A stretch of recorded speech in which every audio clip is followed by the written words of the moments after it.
Hello beautiful souls. तो आज हम डिस्कस करने वाले हैं बी सेकेंड ईयर की हिस्ट्री ऑफ इंडिया 1206 से लेकर 1707 एडी वाली बुक्स के कुछ मोस्ट इम्पॉर्टेंट क्वेश्चंस। आपका फर्स्ट चैप्टर है foundation, expansion and consolidation of the Delhi सल्तनत 13 to 15th century.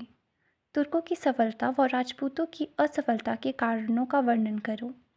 Qutubuddin Aibak की प्रशासनिक एवं सैनिक सफलताओं का वर्णन करें।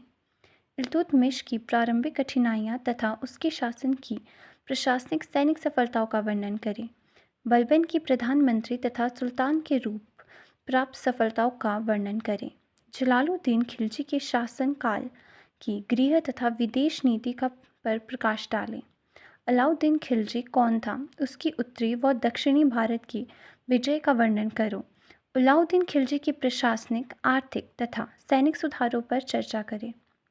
मोहम्मद बिन तुगलक की हवाई योजनाओं का वर्णन करें तथा योजनाओं के असफल होने के कारण पर प्रकाश डालें।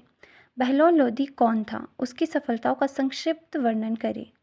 इब्राहिम लोदी की प्रमुख सफलताओं का संक्षिप्त वर्णन करें। दिल्ली सल्तनत के पतन के क्या कारण थे। तो फर्स्ट चैप्टर हमारा थोड़ा लेंथी था, अब सेकंड चैप्टर इतना लेंथी नहीं है। आपका सेकंड चैप्टर है रीजनल पॉलिटिकल फॉर्मेशंस, प्रादेशिक राजनीतिक गठन। विजयनगर साम्राज्य के उत्थान एवं पतन का विवरण दो। विजयनगर शासक कृष्णदेव राय की सफलताओं का वर्णन करें। विजयनगर साम्राज्य की शासन प्रणाली की मुख्य विशेषताएं। बहमनी राज्य की स्थापना तथा विघटन की संक्षिप्त वर्णन करो। Next third chapter second Afghan state, द्वितीय अफगान राज्य। शेरशाह सूरी के जीवन और उसकी प्रमुख विजयों का वर्णन करो। शेरशाह सूरी के भू राजस्व, न्यायिक एवं सैनिक सुधारों का वर्णन करें। मोस्ट इम्पॉर्टेंट क्वेश्चन है। शेरशाह सूरी योग्यता और राजनीति में अकबर का मार्गदर्शक था। व्याख्या करो। Next fourth chapter socio religious movements, भक्ति एंड सूफी।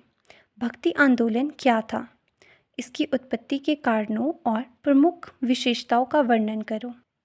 भक्ति आंदोलन व सूफी मत की क्या सिद्धांत है, भारतीय समाज पर उनके प्रभावों का वर्णन करें। Next third unit chapter number 5, foundation, expansion and consolidation of the Mughal state 16th to 17th century. ये चैप्टर भी आपका थोड़ा लेंथी रहने वाला है। बाबर के जीवन तथा उपलब्धियों का मूल्यांकन कीजिए। पानीपत की प्रथम लड़ाई के कारणों, घटनाओं एवं महत्व का वर्णन कीजिए। पानीपत के युद्ध के पश्चात बाबर को किन कठिनाइयों का सामना करना पड़ा, उसने उन पर किस प्रकार काबू पाया। हुमायूं को अपने पिता से अनेक कठिनाइयाँ विरासत में मिली, जिन्हें उसने अपनी गलतियों द्वारा और भी बढ़ा लिया। व्याख्या करें। बैरम खान की जीवन और सफलताओं का वर्णन करो। उसके पतन के क्या कारण थे। अकबर की दक्षिण नीति का वर्णन करो। अकबर की राजपूत नीति का वर्णन करें, इसके क्या प्रभाव पड़े। अकबर भारत के महानतम शासकों में से एक था, वर्णन करो। औरंगज़ेब की राजपूत नीति का वर्णन करो। औरंगज़ेब की दक्षिण नीति और उसके परिणामों का वर्णन करें। मुगलों की मनसबदारी प्रथा का वर्णन कीजिए तथा इसके गुण दोष बताइए। Chapter number 6, art